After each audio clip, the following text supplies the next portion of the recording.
correctly, so let's see which way it goes. Olaf and Kassadin banned away by Echo Fox. They will not let Rainover onto that Viking. Yeah, it's really interesting, actually, that they did ban the Kassadin this early. I did talk about how I thought it's a good pick into the Corki, so maybe they just want to go with that once again in the mid lane. Zach banned away by Liquid. You know, your red side, you ban Zach. It's kind of just one of those rules in nature. As Kennen is banned away by them as well. It worked really well in game number 2. Ooh. Didn't work really well when it wasn't banned in game number 1. And Fox will remove Galio from the table. Not willing to have to play against that again. Yeah, but with Kennen and Zach banned, it means Caitlyn and LeBlanc have to be chosen between, which means Keith gets Caitlyn if they choose to first pick it. You would almost think that that's guaranteed. Caitlyn is at such a ridiculous state in the current meta. She's so strong. She wins the lane. She pushes down turrets. Her siege is ridiculous. Her damage is ridiculous. Her scaling is up there. Everything is just, yeah, pretty good champ. Pretty good. Above average champeroni. Yeah. Team Liquid needs an answer now. Do they try and take over in the early game? We get to see the first Elise from Rainover, even though Rek'Sai has been up. Rek'Sai has not had the best luck in this series. Something about building AD. In my opinion, they're just building full tank and then dying. Yeah. I mean, we saw last game, even though he was tanky, he had a Cinder Hulk and a Knight's Vow, but he still just died. Still melt because you're not fighting until people have a billion items. Yeah.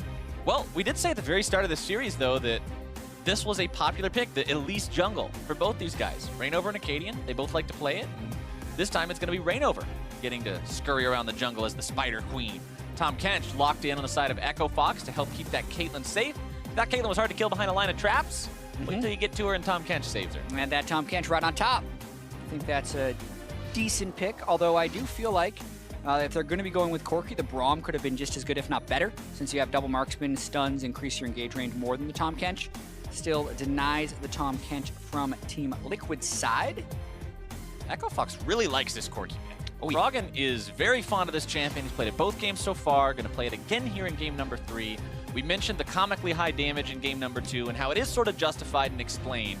Yeah. But at the same time, he was the one person who was actually holding his ground in game number 2. He really was. And is one of the reasons the game stalled out for so long. It'd be fun watching him go up against Victor, who was kind of the go-to pick against the past iteration of the double marksman composition, which was Lucian mid with X in the bot lane. You still kind of do a lot of the same things against Corki mid, although Corki has many more tools to hit you from outside the Q auto attack range, which Victor generally uses to one-shot Lucian in the late game. So I think the Victor is fine in this matchup. I just don't expect him to dominate the Corki in any way. All right, 80 carries and mids picked by both sides. A difference, though, in the fact that support was picked by Fox, jungle picked by Liquid, so we'll have to see how that changes up the second part of the bans here. Gragas banned away by Liquid, which is actually a double power ban, because that could be a top lane pick, that could be a jungle pick, and it's not going to be an Echo Fox pick this game. Yeah. Fresh banned out by Fox, targeting towards Matt, respecting what he was able to do in the previous game. He's one of the reasons why Piglet was able to be 7-0. Shut that down. Yeah, and going hard on the jungle bans as well with the Rek'Sai on top of it. It would push him towards, you would think, something like Kha'Zix, but that's not the style that I feel like Echo Fox wants with this team composition. I mean, if they wanted to be able to recreate the Game 1 success, you want a jungler who will build Knight's Vow and a supporter who will build Knight's Vow, and then a top laner who split pushes, which would be like a Jason and a Gragas. And when that off the table, he's going with Lee Sin, which you can still do some of that stuff on. It is still an early aggression champion, but it does switch the style from Echo Fox a little bit. By the way, you can see the stat on your screen there about the Bard locked in for Team Liquid. We kind of joked a little bit about Rek'Sai's hilariously low win rate. Bard is a monster. Yeah, hilariously high win rate. 12-2. A lot of the best supports in the NALCS are the ones that play Bard, right? Smoothie's Bard is great. Alframu's Bard is great.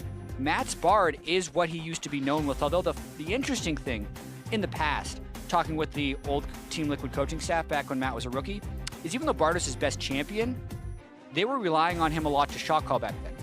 And whenever he played Bard, he would not be able to shot call.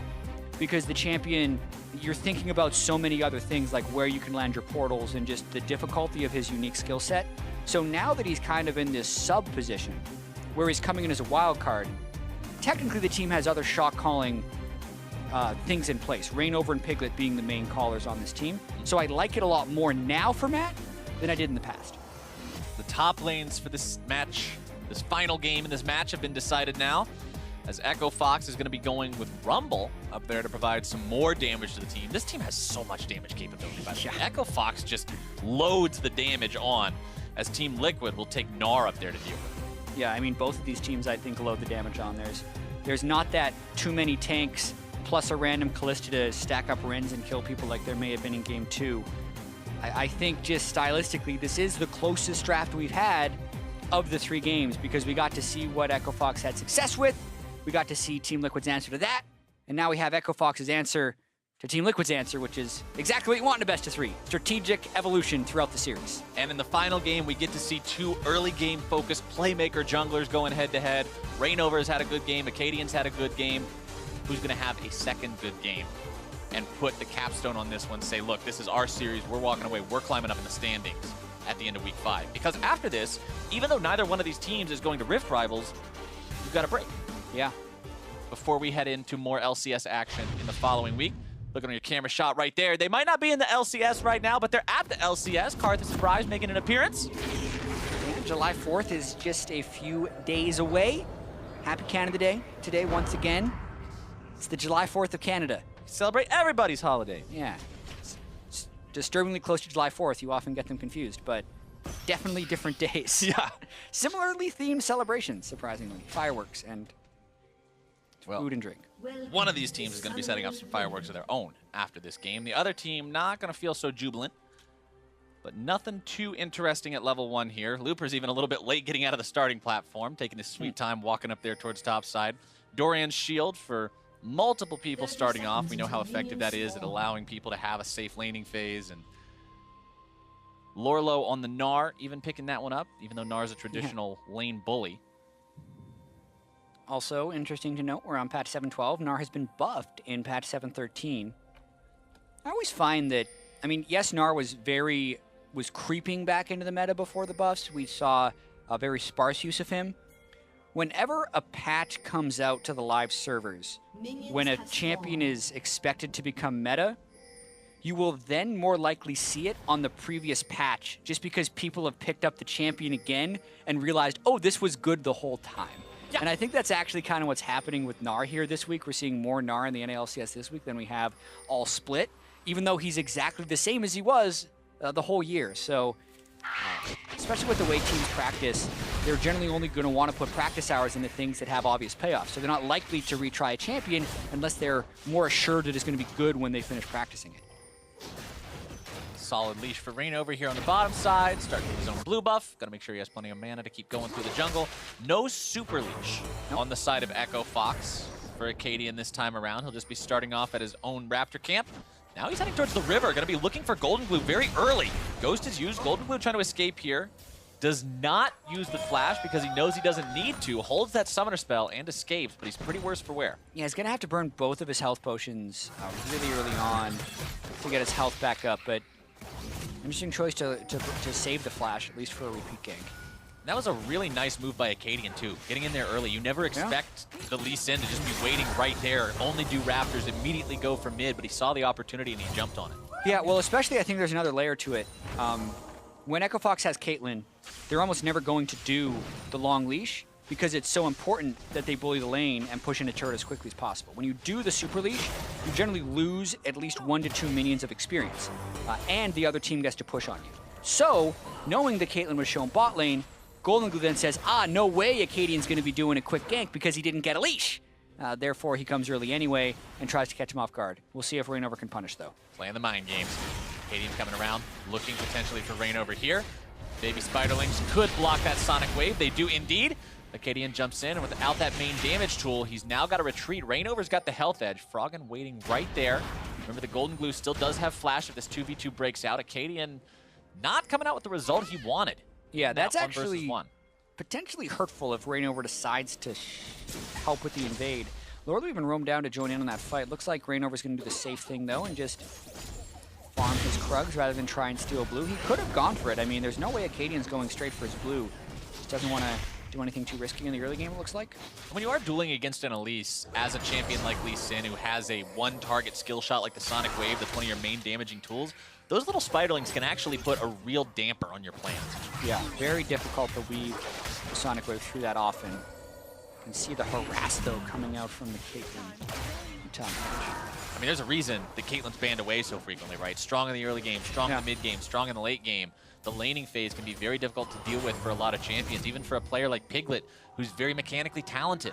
Playing a mechanically intense champion like Kalista, you can't really outplay the fact that Caitlyn just has more range than you and does better than you in the laning phase. It's going to be a bit of a rough time for him here early.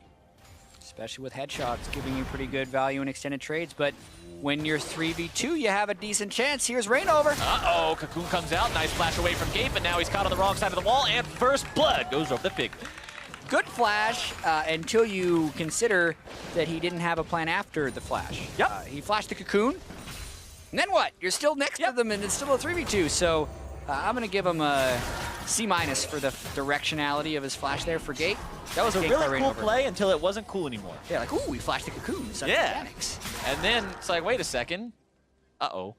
Yeah, mainly though, Rainover going for the mobility boots gets down here so fast. Really faster than Echo Fox would have expected. Loops all the way around the back. No wards, also a bit of a flaw for Echo Fox if they're going to be pushing up right here. And then kind of watch Gate. Okay? They're still going to get you. Unlucky, man. At least he got away from the initial Cocoon. CS lead for Froggen in mid lane. In other news, grass is green, sky is blue. Pretty much what you would expect from him at this point in time. Always going to be relevant on that Corki. Meanwhile, Golden Glue, the trouble on the Victor, I always like to bring this up whenever we see Victor played these days because the thing that knocked him out of the meta previously was those price increases to his Hex Core early on. He really wants to hit those spots where he can hit the two-part laser, start clearing out the waves instantly, but it's really hard to get that without having to make a smaller bite first. Ran over mid lane, looking for Froggen, hits a Spider Bite with a Thunderlords, but can't go for the kill. Yeah, Froggen was probably wanting to stick around for a little bit longer. He's going to be forced into a recall right now. So like that gank out of Rainover. We'll buy Golden Glue a little bit of time too. I don't think Golden Glue's, well, Golden Glue actually does have enough gold to get it now, if he wants. It's 1,250 gold for the first upgrade on the Hex Core. Oftentimes you want to get that with a Control Ward and boots, so you would need about 300 more, and that's why he's just making sure he shoves in that wave. Yup. I actually think that play is totally acceptable. Golden Glue's not trying to all-in Froggen now, and it also allows him to get to that wave clear pattern he so desperately wants. The one cost for that, though, could be if Acadian looks at Froggen and says, hey, that guy has no ulti, let's try to make a crazy play on him. There's always that window of opportunity. Right. It means Rainover doesn't want to engage in 2v2s in the mid lane. Let's see if they're going for it. Look at where Rumble is, actually. Looper. Ooh, they may want this. This is another thing you can do. Seeing that the enemy mid laner expended his ulti like that, they're saying, look, let's move up. Let's force maybe a 3v3 in the enemy jungle. If they come, what are they going to do? Chaos Storm us? I don't think so. They don't have it. No, you can't do it. He might as well be level 5. Doesn't have the ability. Rainover's saying, nope, you go in my jungle, I'm going in your jungle, clear out some control wards, and just hang around. Maybe he can find something else bot, but I would hope that Echo Fox learned their lesson from last time. Yeah, he's spending so much time just trying to get position for these ganks. Meanwhile, Acadian is farming up a fair bit. Oof. Ooh, Keith. Take advantage of by Piglet down here. His gate was off for a moment, and Piglet and Matt saw their chance to jump on that. Quite literally for Kalista. As Acadian moves back towards his own red buff, Rainover lying in wait, sitting on top of the control ward, but immediately starts the red buff off, making sure to drag it into that brush. All right, smart move by Rainover, but potentially dicey as Golden Glue is roaming down, still without that Chaos Storm. We'll get Rainover a solid level 6, though. Rainover being level 6, of course, for Elise, that's not as big of a deal as it is for a lot of other champions. Doesn't really give you that big playmaking enabler like it would for someone like Lee Sin. Dragon's Rage now up and running on Acadian. Flash also available. This is where you really look at the Lee to make some kind of a move. Acadian needs to get involved. Yeah, level 6, double longsword, totally a combat effective build right now. But do feel like Team Liquid has control of the bottom lane despite not having the CS lead. It's allowed Rainover to get some good jungle invades off. Yeah, CS is actually a problem for Liquid this game. Not just in the mid lane like it has been in the previous matches, but losing bottom because Keith has the Caitlyn. The jungle, Acadian's farming up a bit better than Rainover, but jungle CS is deceptive because the differences in the counts in the camps fluctuate so heavily. But despite the fact that Liquid got the first blood, and it was an assisted first blood, The gold's still even. Yeah. So that's what Echo Fox would want, especially since they just want to hit the right and start seeding down turrets. But just more people visiting mid lane. Froggen's like, what are you doing, Gnar? Yep. Froggen just decides to make lane. a package delivery straight into the jungle, getting himself out of there. Thinking about maybe backing up, going back to base. He does have nearly 1,200 gold, so he'll pick himself up some components if he does, but not too worried about it just yet. Ends up canceling his recall because there's a juicy wave sitting there. Trying to maintain his CS lead, but really not getting as much help as normal. He got that very early gank by Akadia, and Golden Glue was able to withstand that. Since then, everyone has spent a visit to Froggen. And that's one thing that happens to you when you're one of the best in the league. Yeah. You have a lot of people trying to focus you. That's probably one reason why Echo Fox makes sure they give him as many resources as possible, because they know everyone else is trying to deny those resources every single chance they get. Meanwhile, Looper and Lorlo, 79 to 75, close contest between these two, and both Gnar and Rumble can do so much in mid-game fights that either one of these guys could have such a huge impact in the way this game ends up playing out. And Looper, I mean, starting off in game number 1, dominating the game, huge performance. Game number 2, borderline useless. Yeah. Game number 3 could really be his time to be the zero or the hero. Yeah, and this is a nice play just totally away from the top lane, where Team Liquid recognizes Froggen has peeled off for blue buff, and the bottom lane is also in a recall pattern, so they just kind of rush the Ocean Drake. The question will be the continuation of this play, because there's a lane swap happening from Echo Fox right now where they're looking to rush down that top lane turret. They know Ocean Drake is down, which means they know they're going to be a little bit ahead on tempo in this play. But when will they show top lane? Because that's when Team Liquid will know they can push hard bottom. Team Liquid with 3 people down here just need that sight ever so slightly. Ping's coming out. There you go. On the way ping, on top of that tier 1 turret. Liquid saying, let's get it. Let's make this push happen before they can. Gate and Keith will try to shove the wave out as quickly as possible, but I don't see it happening. That turret's already down to 1/4. Yeah, Looper never gets in range to cast his equalizer, so Team Liquid win on this yet again. Questionable by Echo Fox having the Caitlyn lane and then not getting first turret. We call it up every single game. We criticize them for it every single game, but Echo Fox, the communication and the coordination, again, the issue for this team. They've got to make sure that they're on the same page and executing properly as a squad. It's just not happening this game. Keith getting a little bit of damage as he takes down that first turret. At least makes those objectives even now, despite the fact that they'll get a bit less money for it. Gold still neck and neck between these two teams as Keith continues to try to shove this wave out. Lorlo taking a slight beating, but he's got help nearby. Yeah, really like the ward there actually by Echo Fox in the lane. So many people ward that brush, and then you control ward it out when you're trying to sneak your guys up. This will allow them to see exactly where Piglet is.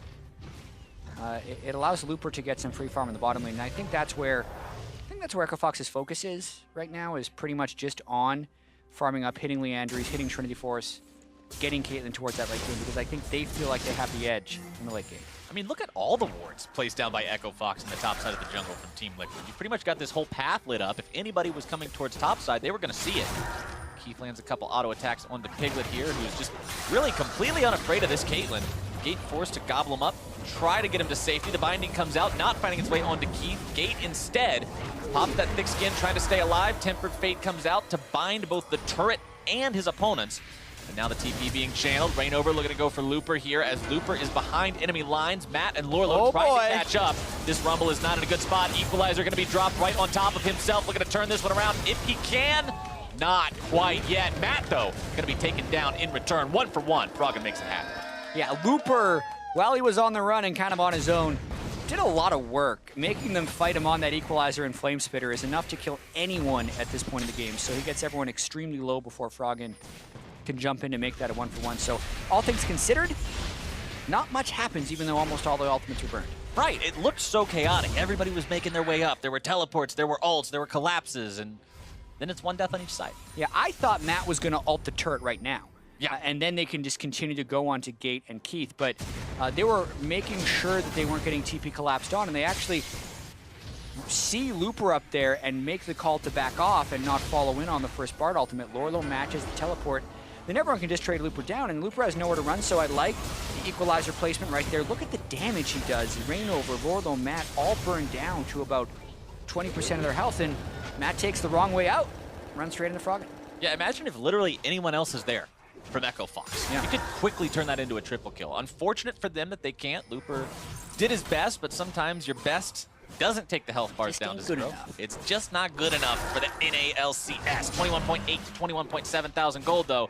It's not like this game's going anywhere in terms of leads. Neither team able to find that trigger pull that they need to really build something substantial in this third and final game of the series. Warrior Enchantment with the Tracker's Knife versus Runic Echoes with the Tracker's Knife. Both of these junglers making sure they're prioritizing that vision, but still getting their damage-heavy enchantments. We've seen enough Cinder Hulks already, Jad. It's time to go back to the stuff that makes the plays happen. Yeah, we will see a bit more action in this game, I think is fairly safe to say. Although we are in an Echo Fox game, they tend to drag them out occasionally.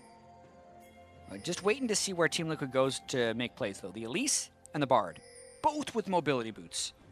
All about getting places fast and then making something happen when they are there, since the raw teamfight power of those two boots is very low. Trinity Force also done on Froggen's Corki, and this item, one of the single most powerful single item spikes in the game. If your champion properly uses all the elements of it, Corki does. So Froggen's the guy to fear. We talked about it in game number 1, where his farm ability, the fact that he's always got so much economy channeled into him, it makes him a huge threat. This game is going to be no exception.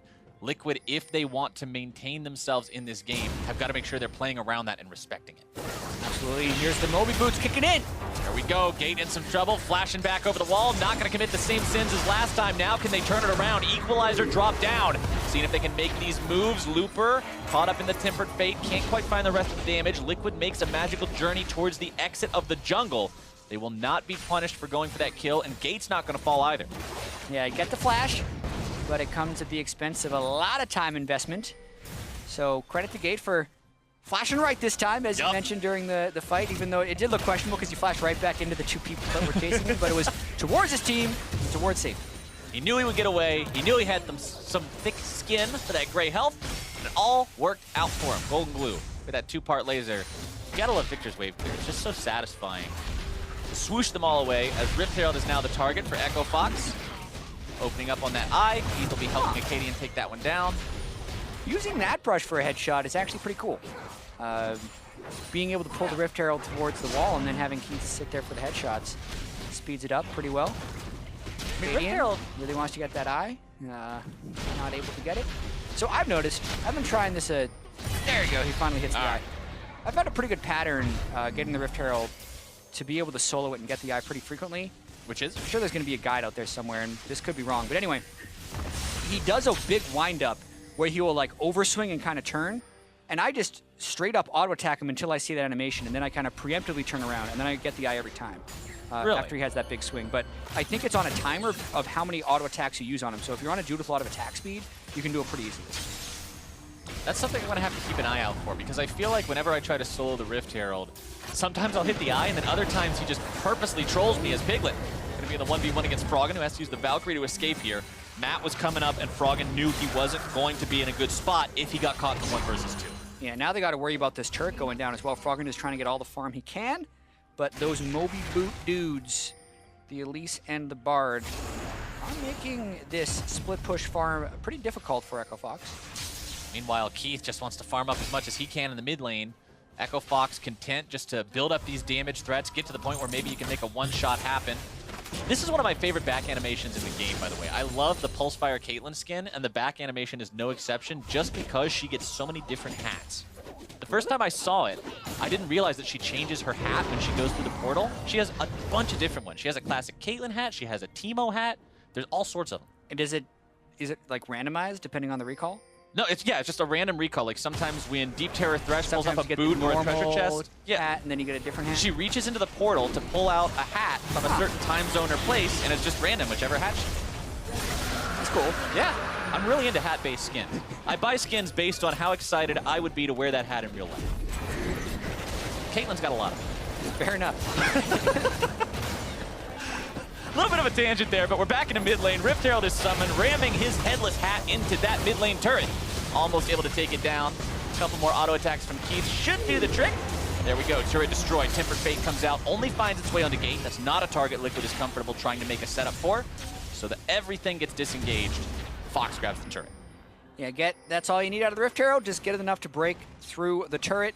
Teams have gotten better and better at guarding against the charge, but if you group up everyone and you don't let them free hit it, there's a good chance you're going to get the turret in that lane. Cadian over the wall, picking up the red buff. All right, which hat? All right, let's watch. Oh, she got a pirate hat that time. I had no idea. Yup. Yeah, today I learned. Our observers are OP because they knew as soon as Caitlyn was backing, they're like, we got to find that hat. We gotta see which one it is. We're gonna track that.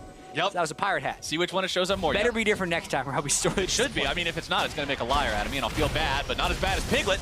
He's getting himself caught out. Acadian with the kick, with the damage, and that's going to tie this game up 2-2. Yeah, Piglet all alone down there. Just the Blade of the Ruined King, but a nice pick by Acadian. The first kill participation he has in the first 19 minutes of this game.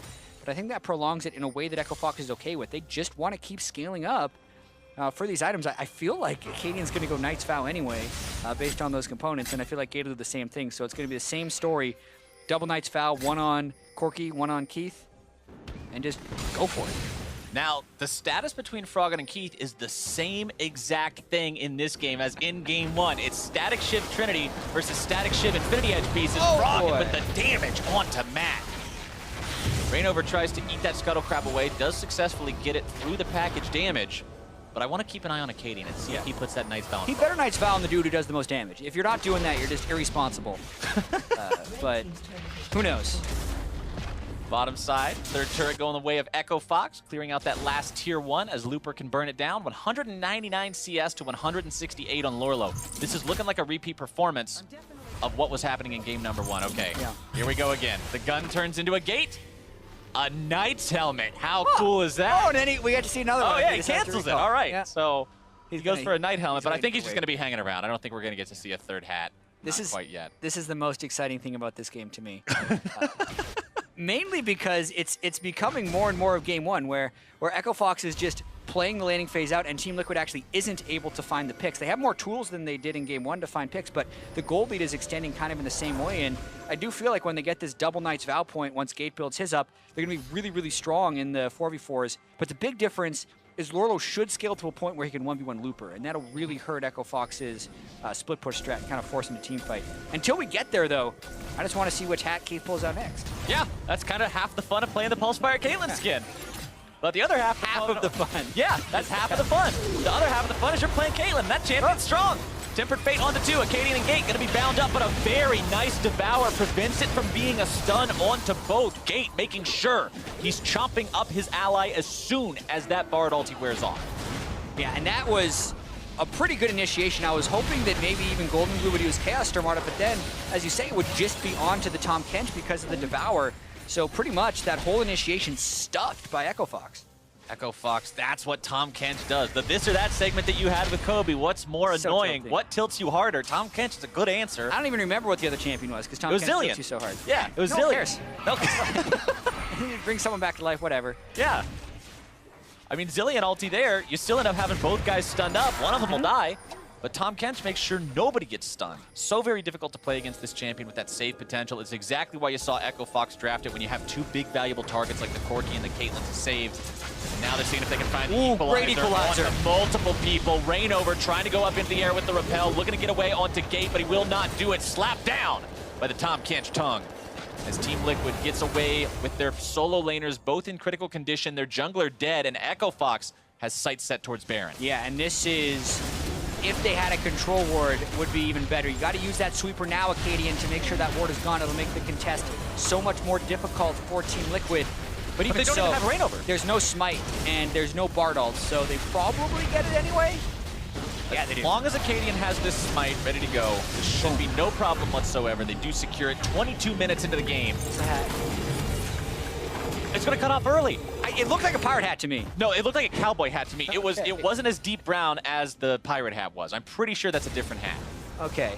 Empowered Recall, he should pull the hat faster. The clear flaw on the skin. Yeah. Anyway, Acadian kicks them on to the equalizer right there, and that was just the equalizer looking at Golden Blue's health, so the fight is pretty much won by Looper. That's the big difference between the Rumble and the Cannon if they do collapse into a teamfight phase. So much more effective, and they're sitting pretty right now in this game. And this is what happens with those early 20-minute Barons, right? You have a game that looks really close, you grab one of those, all of a sudden everything gets blown wide open. You have the potential to just ram yourselves into the tier 2s. This gold lead could quickly become insurmountable for Team Liquid. It's 4,000 right now. That's nothing to frown at 23 minutes into the game, but it can be so much more in the next 2.5 minutes. And we got to think, like, how would Team Liquid win one of these team fights? They have to get, I think almost Gate can't be there, or they have to have him CC while they lay the AoE down onto Echo Fox, because other than that, they're just going to be free hitting these turrets. Irresponsible Knight's Vow onto Keith instead of Fox once again. Hope you watch this back, Acadian. I'm not happy with your Knight's Vow choice. Disappointed Jad. Red turret destroyed there in the mid lane. Echo Fox finding number 4. And by the way, I was informed by production doing detective work behind the scenes. That hat from the Baron Empowered Recall was the Desperado Cassiopeia hat, otherwise known as a cowboy hat. So it was not the kind of stuff worn by a pirate. So you pretty much have a chance to get any hat. Like, yeah, there's all kinds like of different hats. We still haven't seen the TMO one or the vanilla Caitlyn skin. All right, fair enough.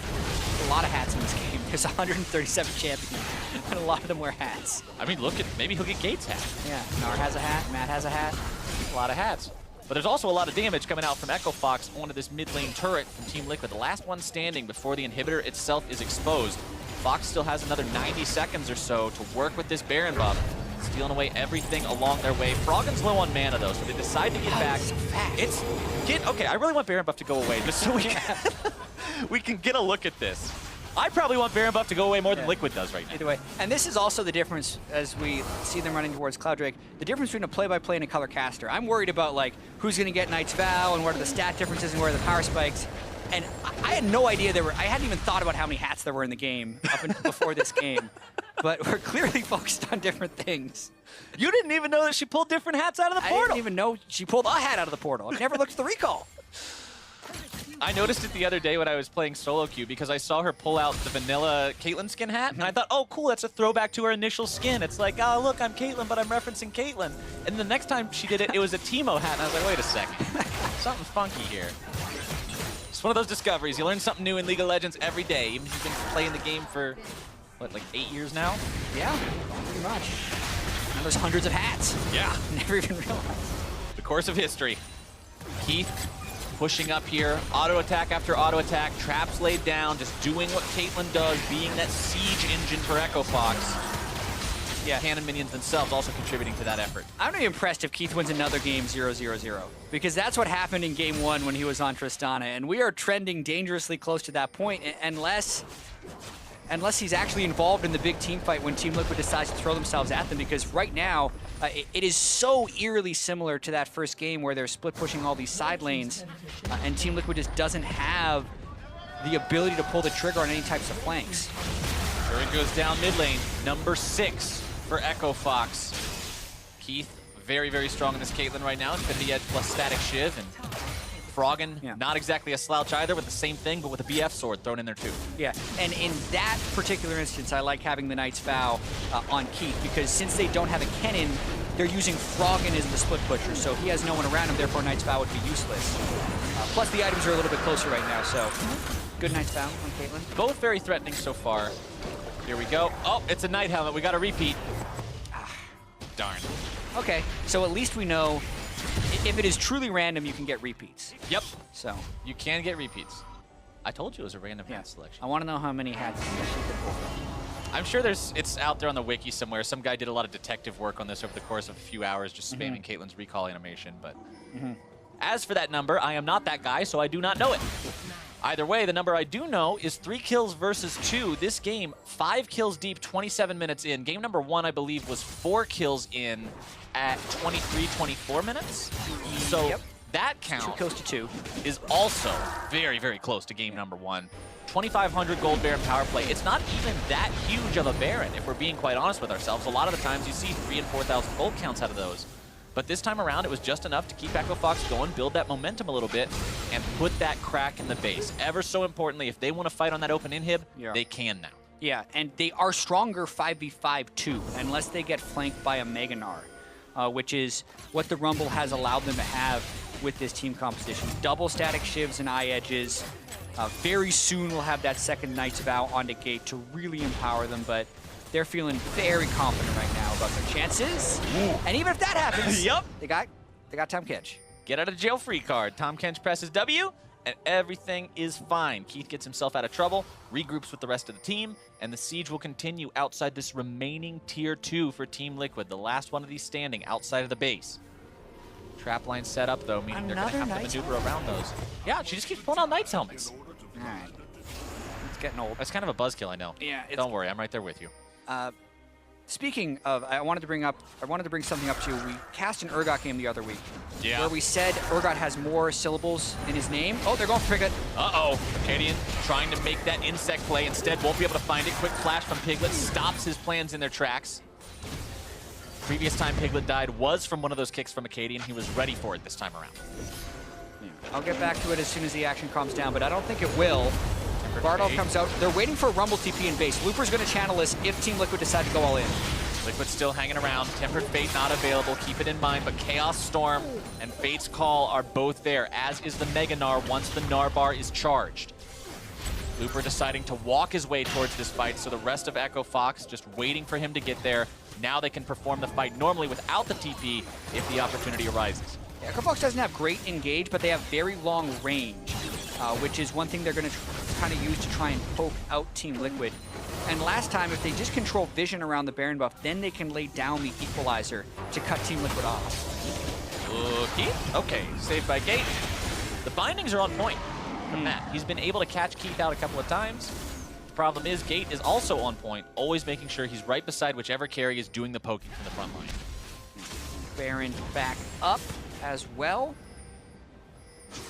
And Froggen has left to split push, so they're losing a little bit of this mid lane priority. This is so much of what has crushed them whenever they try to play around Baron is they give up mid lane, but they have Caitlyn, so Team Liquid can't push in regardless of Froggen recall. Yep, not just Caitlyn, 3-item Caitlyn, the one that can clear away the waves pretty much effortlessly. The crits from the Shiv, along with Piltover Peacemaker itself, make that a very simple task to take care of clearing out that entire wave. Knight's Vow plus Gargoyle Stoneplate done onto Acadian's Lee Sin, so going for a very tanky approach. Froggen did go back to the base to pick up the package, and this is a signal that Fox should be looking to make something happen. Yeah, this build from Acadian is all about getting in there, kicking someone back, pressing the Stoneplate, and hopefully living to tell the tale. Pretty good combo, I feel like. I do think Locket should still be his next item if he's just going to go for that general build anyway. Gate probably building a Locket next as well, so still eerily similar to that first game we saw between the two teams. Echo Fox still with package, doing a lot of damage to Reignover to zone him away. That might be enough to encourage them to potentially start going for Baron here. Whoa. Package used just disengaged by Froggen. I don't know how, was the timer that close to 0 there? Maybe. He also just didn't want to get counterplayed on at all. And they have a controller on Baron, plus he just took the jungler out. So Froggen almost single-handedly winning the team another Baron. I mean, they do this so free with all the damage in the composition. We talked about it in the draft. Both of these teams are so heavy-handed when it comes to damage. It's very easy. If you get even a few seconds, take Baron down. Orlo farming up bottom side. Liquid has to brace themselves for another 3.5 minutes of Baroned up Echo Fox. Last time they broke the base, but they didn't get inhibs. This time they'll look to get even more. And Liquid has to find some sort of a way to hold this line. But it's going to be hard. Victor's wave clear doesn't work when those melee minions have all that protection. Yeah, and Keith is going to be able to set up a trap line to also ward off the initiation. This is such a powerful moment for Echo Fox right now. Kind of hitting all their power spikes at the right time. They can even layer Equalizer down. Plus the Bardolph misses. Oh, jeez. Nowhere near, and Matt is taken down. Keith with the damage he needs, preventing the 0-0-0 finish. Yeah. But putting his team in an awesome spot to continue to push and continue looking for that win. 3 traps still placed down. Thinking about maybe rotating around, using Baron elsewhere in a split push. Golden Glue loses half his health to a single auto attack. That is the power of Trinity Force, Shiv, and Infinity Edge on the Corki. Yeah, Chaos Storm was also down by Golden Glue as well, so few tools left. Keith actually moved to escort the minion wave really like that. Here they go, trying to break this second inhibitor turret. All right, 4 versus 5 for Team Liquid for the next 5 seconds at least. Trap still laid down, Lorlo having to jump away. Keith taking a couple of auto attacks from that turret. Acadian moving up, Equalizer thrown down, zoned away. Team Liquid has to yield this objective, and now the inhibitors are the target for Echo Fox. Gate gonna eat up Looper, keeping him safe, but the damage nearly takes down Reignover and Golden Glue. Both hobbling away with barely any HP remaining. Keith happened to back up, knowing his opponents are going to be healing rapidly and moving towards him. They wait for the next wave of minions, thinking about potentially coming back into this TP from Looper. With full HP, he'll be arriving right back into this fight. Stun on the Gate. Gravity Field won't really find anyone, just keeps Keith zoned away for an extra second or two. They have to be a little careful, but they're still life stealing a little bit as well. We got Warlords on both of the marksmen. Oh, look out, Piglet. Piglet wants to step up and stop Keith, but he's the one who ends up in some trouble. Gate again, just there with the Devour, making sure Keith doesn't end up in a spot where he's going to be compromised. Tempered Fate comes out, finds its way onto Keith, and remember, Devour was recently used, so this time, Keith has to use his own defense mechanisms. Flash and Heal both pop there to make sure he gets away. Yeah, the Inhibitor actually defended, but still only 3 turrets left on the map for Team Liquid, so pretty good job overall staying there, especially since they were never able to get an initiation off. Both Golden Glue and Rainover walking away with slivers of health was pretty critical, actually, that they didn't die, because that would have been game with the Baron buff being up there. They lived to tell the tale, but it's not a good tale. We got slowly murdered in our base. They're going to need to find a way to get a pick onto someone important that Tahm Kench just can't devour, and that's very tough to do. This story is not looking like one with a happy ending for Team Liquid. Considering Echo Fox has Baron for another 30 seconds, they're marching down the mid lane. They've got 2 open inhibs to start working on, and Froggen will indeed make quick work of those. Stun up onto Gate. But again, he's just so tanky on the Tahm Kench. Even if they get him low, the thick skin will block that last bit of the burst, provide him a couple of extra seconds of defense and survivability. Froggen going back towards the top side, finish the job they started earlier, 2 lanes down. And this is usually where things go from bad to worse for a team. Froggen pops the cleanse at the moment. Kate pops the Devour, so not quite necessary on the cleanse there. Yeah. But better safe than sorry in these situations. Now they move bottom. Gonna have to play a little more passive after that one, but yeah, 2 inhibitors down means they just cycle. Even without the Baron buff, they're probably okay with this. And Team Liquid's gonna want to find a fight at some point. They have to. Yeah, but Meganar wearing down right now, not gonna have it. Echo Fox, if they get 3 inhibs, they still have Baron on Acadian because of the mastery to keep it up for another 30 seconds. Still pushing this strong. A little bit more damage. They'll be able to break through this last area. And remember, the super minions will be marching down the other 2 lanes. They'll push automatically. Team Liquid has to move and answer them. And when they do, the rest of Fox will push up and put in the remaining 60% of the health on this tier 3 turret. Tempered Fate comes out, only finding its way onto Gate. Redemption being channeled, coming down. Not really going to be finding a lot of that one just yet. Lorlo taking some damage right now as he tries to make his way into the fight. Golden Glue taken low.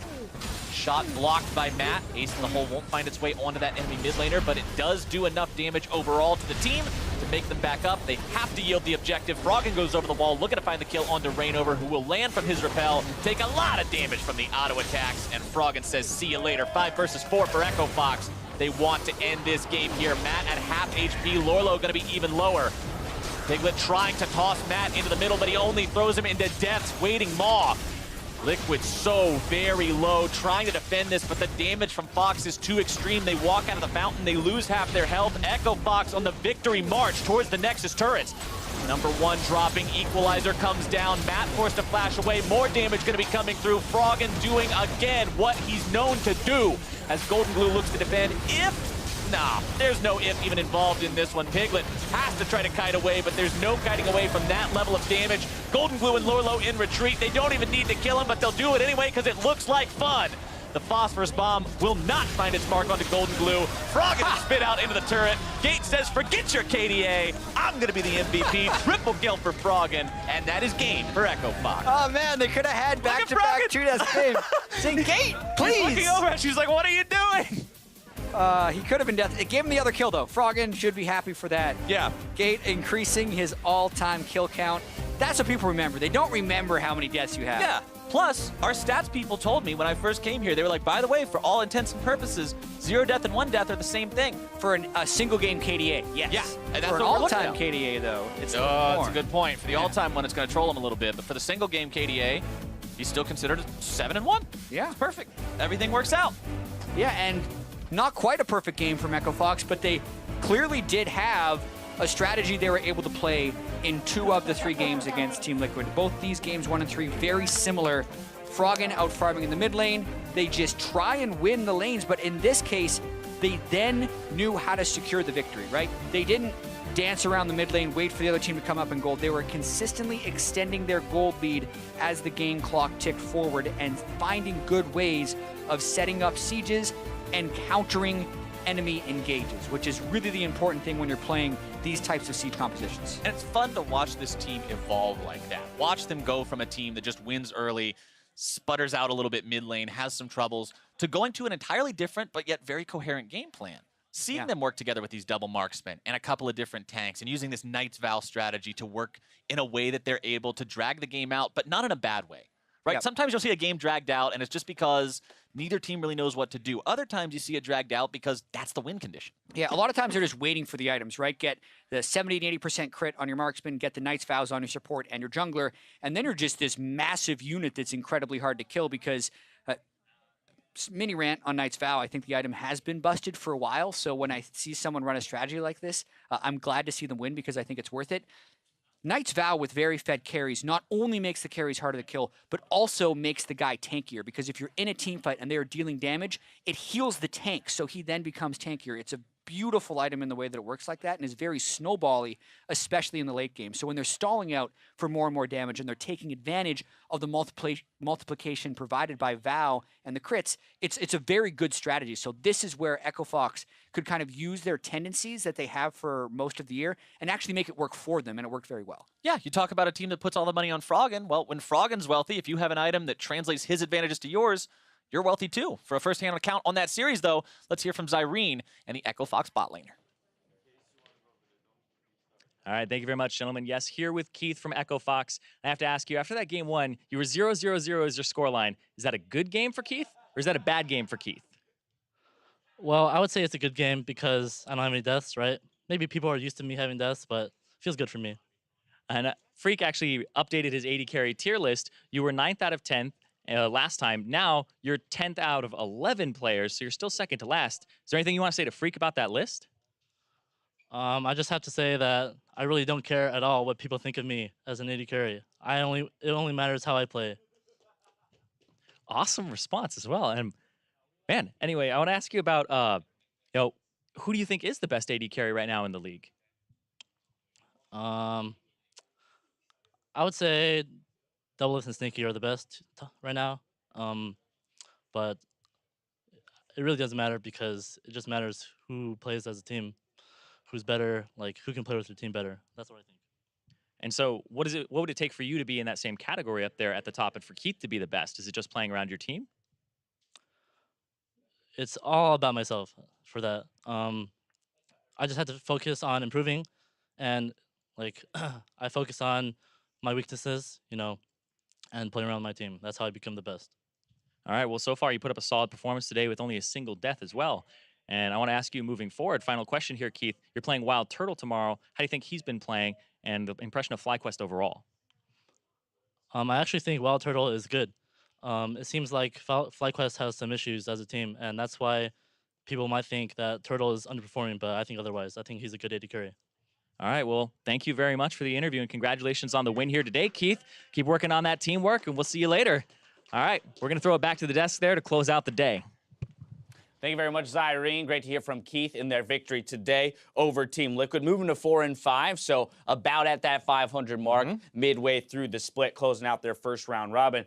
I love to hear from Keith there in response to the question around the tier list. Don't care where anyone else is. I only care about my play, how I'm performing with my team. And that's, I think, a fantastic mentality, and we're hearing it throughout the entire roster of Echo Fox, right? There's a kind of mentality shift we've seen in Acadian as well, from being a greedy player to more focused on, hey, I could die a million times in the game, but if I'm servicing my team, I don't care what my KDA is. And I think this is a good game to kind of point that out. Double Knight's Vow, double AD carry, playing very, very slow. They don't care if people want to watch this League of Legends or something like that. They care about winning. And, exactly. And they play pretty much faultless this entire game. I mean, it was 5 kills, 30 minutes in the game or something after they'd taken a Baron or two. They chunked out Elise. I think one of them, they got a kill before they took it, but they chunked out Elise the second time to get another Baron.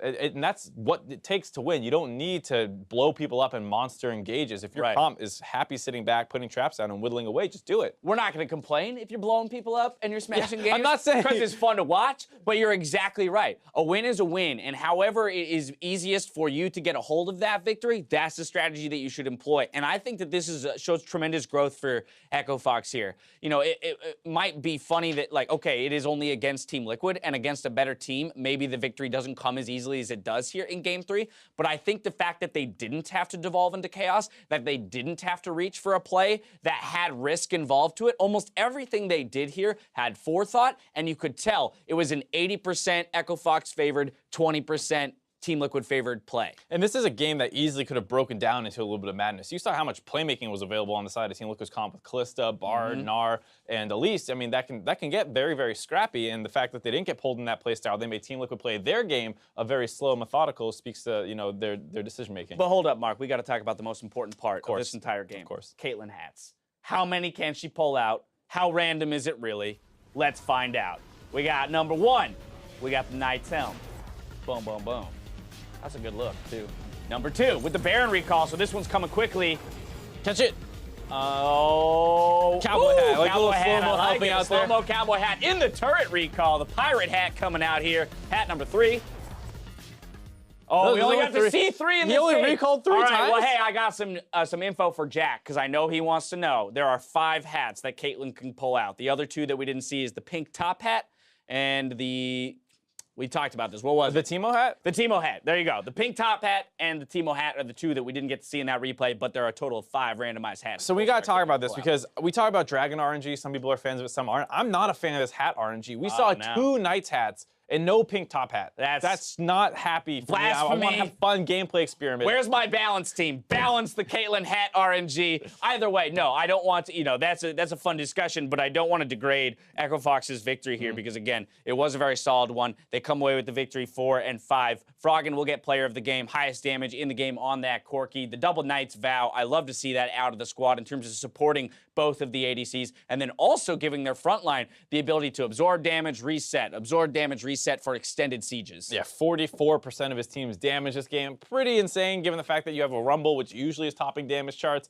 Didn't quite get as many team fights as a Rumble wants to be able to drop a big equalizer. Yeah, low kill games are not where Rumbles want to be. But. Yeah, he had one good ult that pushed everyone out of a team fight that got him Baron, but for the most part, it was a lot about setting up near turrets, and while Caitlyn's working on the turret, Corki's working on the people trying to defend it. So huge damage numbers for him. And finally, I just want to recognize Froggen because we talked so much about Jensen and Bjergsen and those 2 guys being atop the tables and how they're very exciting matchups. And yes, their teams are doing slightly better, and so it's easy to talk about those 2 guys so often. But we cannot forget that Froggen is actually topping the charts in many of these mid lane matchups in terms of CSD, damage share for his team, and the likes. They don't have quite as many wins on Echo Fox, and obviously Froggen is not finding as many team fight victories. So Makes it's it more impressive that his stats are that good. Right, so his laning stats look, impeccable, and then when you move into the mid-late game, it's hard to shine quite as much as Jensen, who has teammates who are setting up for these monster Orianna shockwaves and things like that. Froggen, on the Corki this time around, did find his own openings a fair amount. He had that Valkyrie into the base that picked off Rain over towards the end of the game, make it a little bit easier to close out. Anyway, at the end of the day, I think Echo Fox should be very happy, especially with this 3rd game to close out the series, making it look very clean out of them. We'll see if they continue to improve throughout the rest of the summer split. That's going to wrap up the day, so let's go ahead and take a look at the standings. Despite their loss today, Immortals remain in 1st place, but now they share it once again with Counterlogic Gaming.